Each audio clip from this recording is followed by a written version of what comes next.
রাষ্ট্র যদি ধ্বংস করতে চায়, যে কোনো প্রতিষ্ঠানকে ধ্বংস করতে পারে। আগে যেটা ছিল, গভর্নেন্স খারাপ হওয়ার কারণে, সঙ্গত কারণে কাস্টমাররা ব্যাংক থেকে কিছু ব্যাংক থেকে তাদের মুখ ফিরিয়ে দিয়েছে। কেন্দ্রীয় ব্যাংক পরিচালনা পর্ষদ যেটা রয়েছে সেটা দেখা যায় যে সম্পূর্ণ আমলা নির্ভর। আমরা যেটা করতে যাচ্ছি সেটা হচ্ছে যে 3টে টাস্কফোর্স করব আমরা।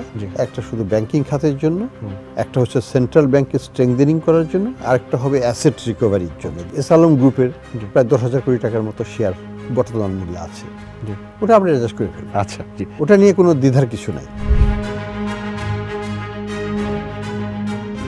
প্রিয় সুধী, সবাইকে স্বাগত জানাচ্ছি আজকে ডেভেলপমেন্ট ডিসকোর্স অনুষ্ঠানে। আমি তানজিম ফেরদৌস।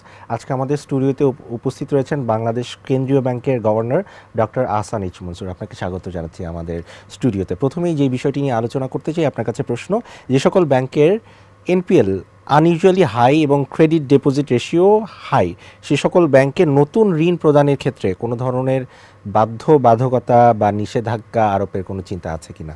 তার আগে আমি একটু জানতে চাই, আপনাকে অভিনন্দন জানাতে চাই, গভর্নরের দায়িত্ব নিয়েছেন। 3টি বিষয় যদি আলোকপাত করেন যেটি আপনি অফিসে এসেই নিয়েছেন এবং সেটি ধীরে ধীরে কাজ করছে, এরকম 3টি পজিটিভ দিক যদি বলেন আর কি। প্রথমত যেটা আমরা করেছি সেটা অনেক ইনফরমেশন আমাদের কাছে তো ছিলই, কাজে খুব তাড়াতাড়ি আমরা কিছু পদক্ষেপ নিতে পেরেছি। সেটা হচ্ছে যে আমরা প্রায় 9টা-10টা ব্যাংকের বোর্ড চেঞ্জ করে দিয়েছি প্রথম 10 দিনই। প্রতিদিন 1টা-2টো করে বোর্ড আমরা ভেঙে ফেলেছি তাদেরকে ইন্টারভিউ করে, এবং লক্ষ্য ছিল যে মাথা যদি ঠিক রাখা যায় তাহলে দেহের পচনটা রোধ হয়। তো ইটস ওয়ার্কিং। এটা হচ্ছে প্রথম পদক্ষেপ।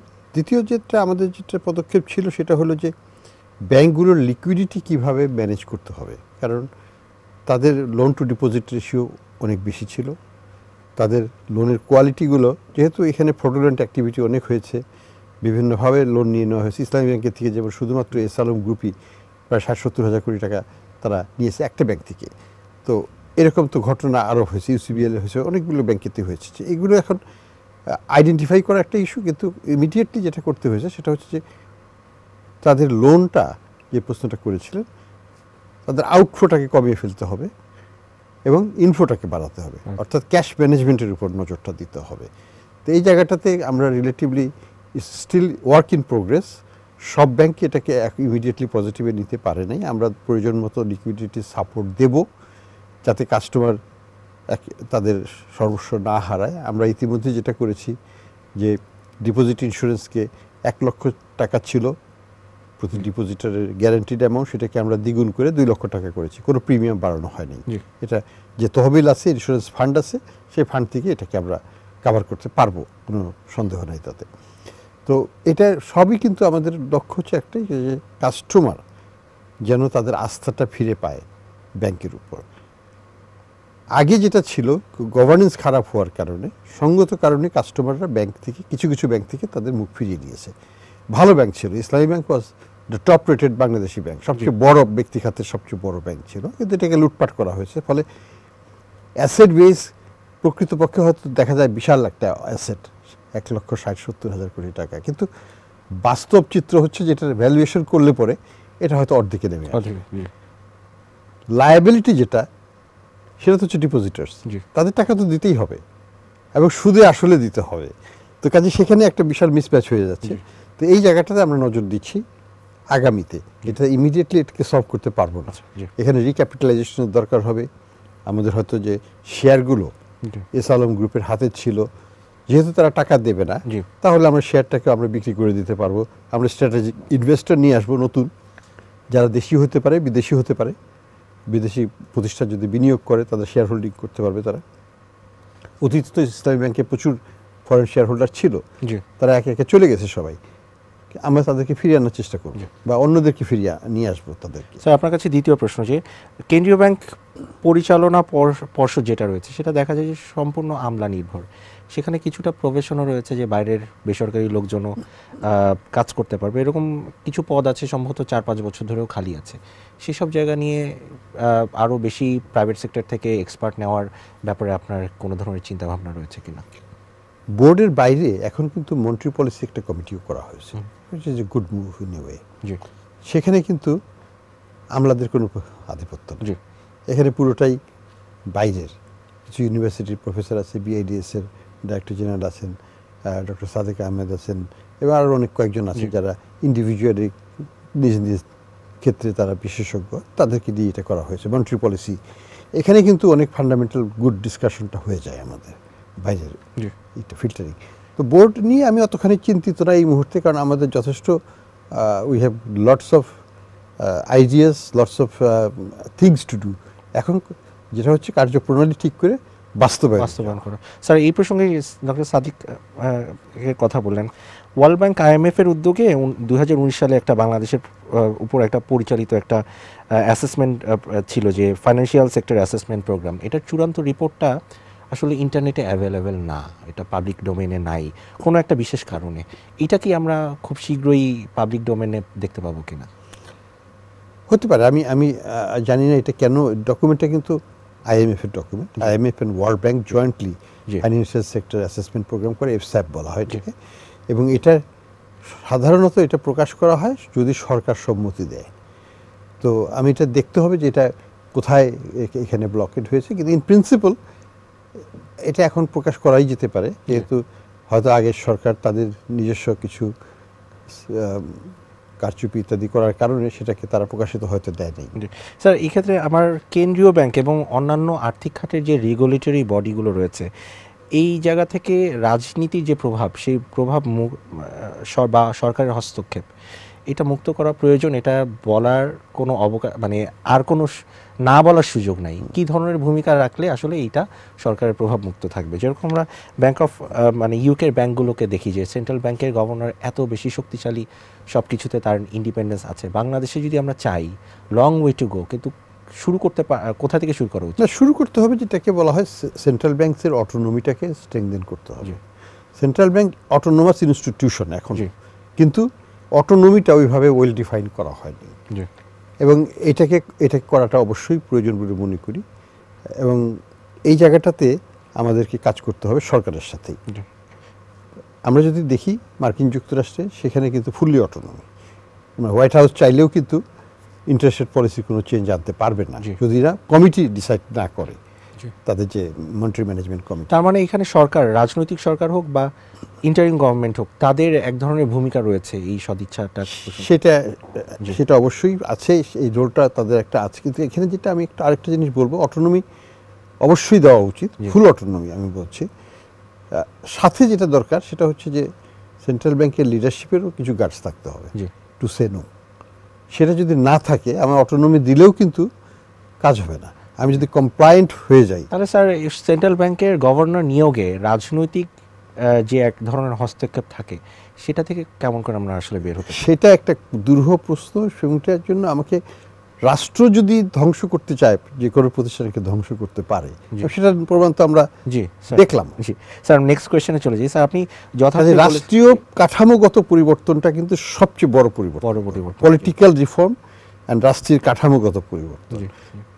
ওই জায়গাটা যদি আমরা ঠিক করতে পারি, সরকার যদি ঠিক করতে পারে, তাহলে কিন্তু ইনস্টিটিউশনগুলোকে আমরা রক্ষা করতে পারবো, ইনক্লুডিং বাংলাদেশ ব্যাংক। স্যার আপনি যথার্থই বলেছেন যে নতুন টাকা ছাপিয়ে আসলে কাউকে কোনো সাপোর্ট দেওয়া হবে না, কিন্তু আমরা দেখলাম যে এক্সিম ব্যাংক প্রায় তারল্য সংকটের কারণে 1000 কোটি টাকা পাচ্ছে। সামনেও কি যারা রুগ্ন ব্যাংক আছে, এই ধরনের সহায়তা পাওয়ার তাদের জন্য একটা জানালা, উইন্ডো ওপেন হলো কি না? না, আমি বলি এক্সিম ব্যাংকে আমরা 1000 কোটি টাকা দিয়েছি, সেটা খুব এমার্জেন্সির কারণে। তারা বললো যে তাদের প্রায় 350টা গার্মেন্ট ফ্যাক্টরি বেতন পাবে না যদি ইমিডিয়েটলি কালকের মধ্যে টাকা না দেওয়া হয়। তখন আই ইনজেক্টেড দ্যাট অ্যামাউন্ট। কিন্তু পরবর্তীতে আমি নিজেই চিন্তা করলাম যে এটা এইভাবে যদি আমরা টাকা দেই এবং সব ব্যাংকই এসে দাঁড়ায়, তাহলে হয়তো আমাকে 1 লক্ষ কোটি টাকা চাপাতে হবে। সেটা তো আমার কাম্য নয়। তখন আমি যেটা প্রপোজ করেছি এবং আমরা বাস্তবায়ন করছি, সেটা হচ্ছে যে ইন্টার ব্যাংক থেকে টাকাটা নিতে হবে। এক্সিম ব্যাংক যদি পরে আসতো, তাহলে এটা ইমপ্লিমেন্টেড থাকতে তাকেও টাকা দিতাম না, বলতো না তুমি ওখান থেকে টাকাটা নিয়ে নাও। ইন্টার ব্যাংক থেকে তারা বড় করে নেবে, বাংলাদেশ ব্যাংক প্রয়োজনে দুর্বল ব্যাংকগুলোর পক্ষ হয়ে গ্যারান্টি দিয়ে দেবে তাদেরকে, কিন্তু আমি টাকাটা ছাপাবো না। এটার ইম্প্যাক্ট হবে মূল্যস্ফীতি বেড়ে যাবে। পরবর্তী প্রশ্ন যদি করি, আপনি রিফরমেশনের কথা বলছেন, সংস্কারটা আসলে আরও তোড়জোড় করে, আরও জোরে সোরে কবে শুরু হবে? এবং সংস্কারেরও তো ভাগ রয়েছে। একটা হচ্ছিল নীতিগত সংস্কার রয়েছে, প্রাতিষ্ঠানিক সংস্কার রয়েছে, আইনগত সংস্কার রয়েছে। এই 3 ধরনের সংস্কার কি একসাথেই করা সম্ভব নাকি একটার পর একটা করা উচিত? এটা প্রত্যেকটাই মধ্যেই একটা ডিভিশনও থাকবে, সিকোয়েন্সিংও থাকবে। জি। আমরা যেটা করতে যাচ্ছি সেটা হচ্ছে যে 3টে টাস্কফোর্স করব আমরা।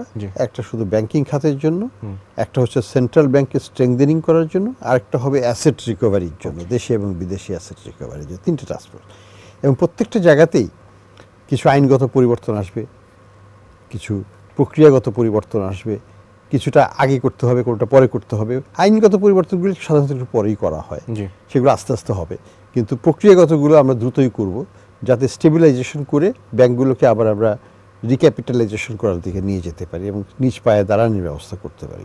স্যার, এর পরের প্রশ্নটা আসলে খুবই গুরুত্বপূর্ণ।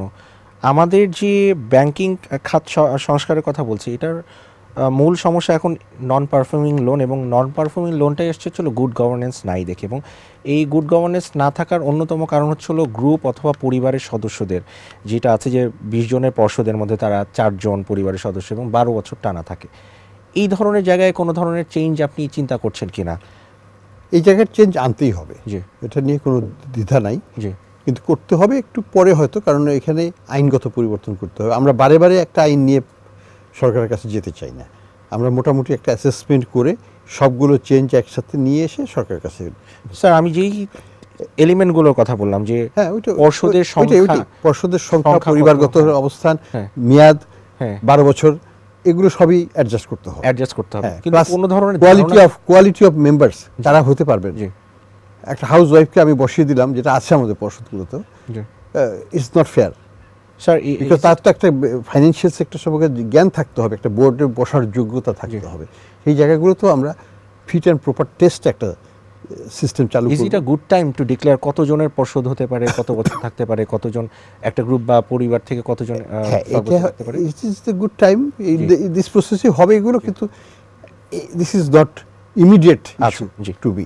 আমার কাছে ইমিডিয়েট ইস্যু হচ্ছে লিকুইডিটি সাপ্লাই বাড়ানো, লিকুইডিটি ম্যানেজ করা, এবং ওই যে ব্যাংকগুলো দুর্বল তারা যেন নিজ পায়ে দাঁড়িয়ে থাকতে পারে এবং তারপরে আস্তে আস্তে হাঁটা শুরু করে। আচ্ছা, খেলাপি এবং পলাতক যারা ঋণ গ্রহীতা রয়েছে, এই ধরনের অর্গানাইজেশনে প্রশাসক বসিয়ে সেটাকে চালু রাখার কোনো ধরনের চিন্তাভাবনা আপনাদের আছে কিনা? এটা ইভেনচুয়ালি হয়তো করতে হবে। আচ্ছা, ইভেনচুয়ালি করতে হবে। আমরা আগে আমাদের প্রক্রিয়াগত আইনগত দিকটা দেখে নিতে হবে।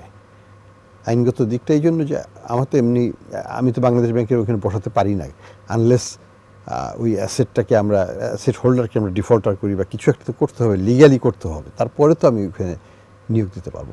স্যার, এই বিষয়ে যদি আমি বলি যে খেলাপি এবং পলাতক ব্যাংক পরিচালকদের জব্দকৃত ব্যাংক শেয়ার কোম্পানি আইনের 17 ধারায় এইটা কি তাদের ঋণ সমন্বয়ের ব্যবস্থা রয়েছে কিনা? আমরা এখনই দেখছি যে ক্রোকের নির্দেশ দেওয়া হয়েছে বাইরে থেকে, আপনি বলছেন যে ফিরিয়ে আনা হবে, কিন্তু এই যেই প্রসঙ্গটা আপনি বলছেন এটার সুযোগ এই আইনের ধারায় রয়েছে কিনা? এটা তো বার্ড ইন দ্য হ্যান্ড, এটা তো খুব সহজেই আমরা করব। আচ্ছা, জি, এটা ফার্স্ট থিং টু ডু। আমাদের হিসাবে যেমন এসালম গ্রুপের প্রায় 10,000 কোটি টাকার মতো শেয়ার বর্তমান মূল্য আছে, ওটা আমরা অ্যাডজাস্ট করে ফেলব। আচ্ছা, ওটা নিয়ে কোনো দ্বিধার কিছু নাই। পরবর্তী অ্যাসেটগুলো অ্যাকুমুলেশন হবে ডিফিকাল্ট ওয়ান, যে এখানে জমি আছে, ওখানে বাড়ি আছে, ওখানে ফ্যাক্টরি আছে, ওখানে কি আছে, বিদেশের সম্পদ আছে, সেগুলোকে আনাটা কঠিন হবে। দেশেরগুলোকেও আমরা আনতে পারবো, কিন্তু বিদেশিগুলো আনতে আর একটু কঠিন হবে, কিন্তু করবো চেষ্টা। স্যার, আপনার একটা স্টেটমেন্ট প্রচণ্ড রকমের মার্কেটে পজিটিভ ইম্প্যাক্ট ফেলেছে, সেটা হচ্ছে হলো লন্ডার মানি বা এই ধরনের বাইরে যে সম্পদগুলো রয়েছে এই সম্পদগুলো ফিরিয়ে আনা হবে। কিন্তু স্যার, যদি টেকনিক্যাল দিকটা দেখি, আগে এটা খুবই কঠিন ছিল, এখন হয়তো টেকনোলজিক্যাল এবং ইন্টার গভর্নমেন্টাল সংযোগের কারণে এটা হয়তো সহজ হবে, কিন্তু এখন পর্যন্ত কিন্তু জনগণ জানে না যে ওয়েগুলো কি হতে পারে। স্যার, এটা যদি বলেন যে সত্যিকারের অর্থে আমরাও পুরোপুরিভাবে জানি না যে কিভাবে আমরা করব, কিন্তু আমরা এটা নিয়ে বিশেষজ্ঞদের সাথে আলাপ শুরু করেছি।